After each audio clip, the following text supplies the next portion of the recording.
Glover Teixeira is calling it quits after 21 years as a professional. During that time, he won a title once. The 43-year-old veteran put his gloves on the octagon after beating the new champion Jamahal Hill in a 5-round fight. In reality, I think I'm too strong for my own good, too strong for my own health. I can't keep up anymore, Teixeira told Daniel Cormier in an octagon interview through a translator.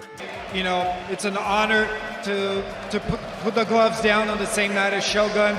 I wish we were in the Royce Gracie area where we can just go, no rounds, and keep going. He's telling the truth. Even though he had to cut the size of a mouth above his right eye, Teixeira decided to keep fighting as the 5th round approached. But now that he's done with the sport, his next goal is to help another recently crowned champion keep getting better. I'll put all my effort into Alex Pereira and Poatan. He'll keep his belt for a while and then move up to the light heavyweight division. Teixeira got to fight for the last time in front of his countrymen. And he got to retire with another legend and former champion, Mauricio Shogun Rua, which was another highlight of the night for him. Galera, desculpa. Eu queria encerrar minha carreira com uma vitória para vocês. Dei meu máximo, dei meu melhor.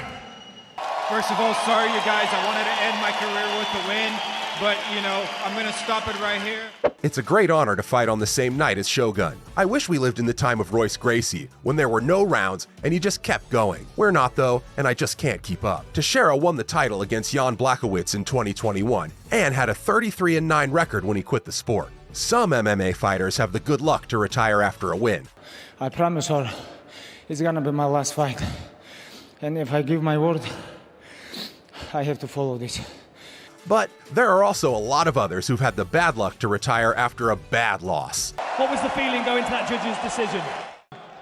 Man, I got a 4-year-old at home that misses me every time I go away like this.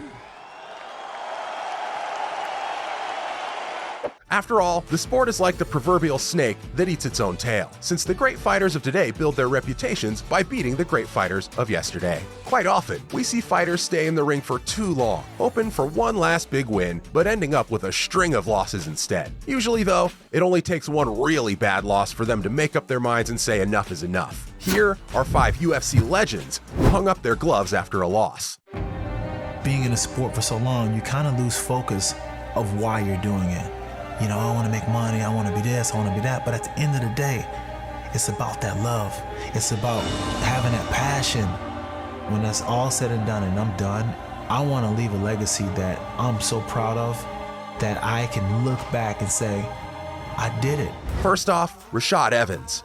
Rashad Evans was once thought to be one of the best 205-pound fighters in the world. In 2018, after one too many losses, he decided to hang up his gloves. It could be said that Suga stayed in the game for too long, since his career ended after 5 straight losses, but that might not be fair, since 2 of his last 3 fights ended in a draw.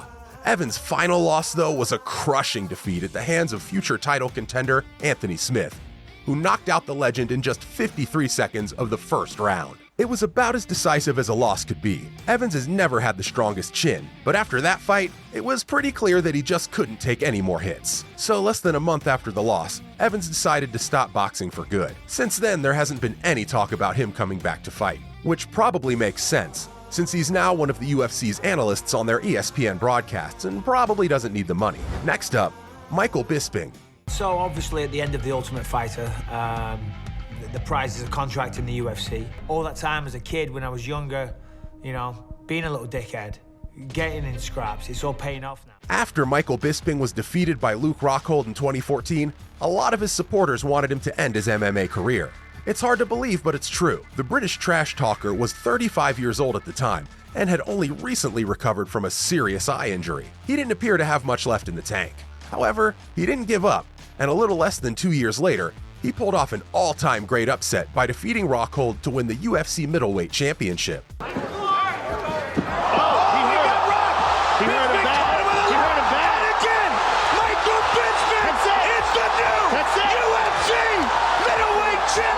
After successfully defending his title once against his longtime adversary Dan Henderson, Bisping suffered an injury that prevented him from competing again. In the end, he was defeated by Georges St-Pierre in November of 2017, who went on to win the title. Shortly after that, Kevin Gastelum knocked him out in a fight that was scheduled for only 3 weeks later. That defeat was the final straw for Bisping, and he decided to end his MMA career. He claimed that after the knockout, he started having problems with his good eye, and at that point in his career, he just didn't think it was worth it anymore to continue fighting. After his unexpected title reign, he'd already established himself as the best in the business, so he decided to retire at an opportune moment. Moving on, we have Randy Couture.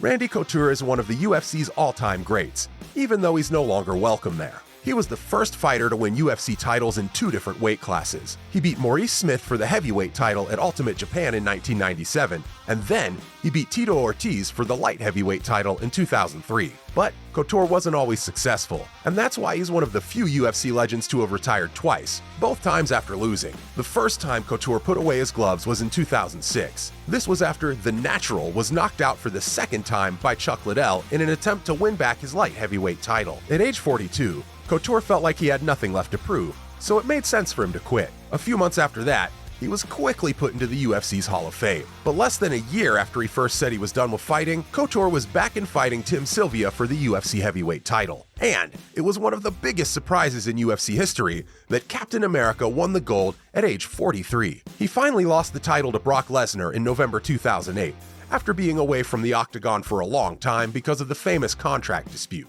After a few more fights, he was knocked out by Lyoto Machida and decided to retire for good at the age of 47. Just felt like it was time. It's been coming on. I've been in transition for a while, and thought about it a little bit during the James Toney camp, and then thought maybe that would be the last one. Since then, Couture has moved to a rival MMA promotion called Bellator MMA, but as of this video, he hasn't been back in the ring yet. Antonio Rodrigo Nogueira. I live in Rio de Janeiro.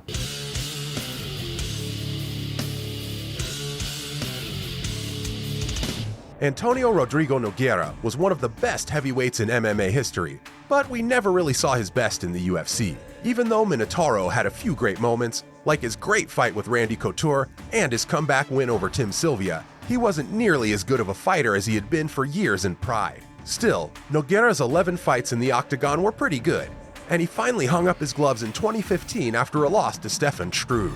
It was the worst loss of Nogueira's career. It was the last of 3 losses in a row, which was the worst streak of his career. However, unlike his previous 2 losses, he was able to fight the Giant Dutchman to the end. It was the right time for Nogueira to retire too.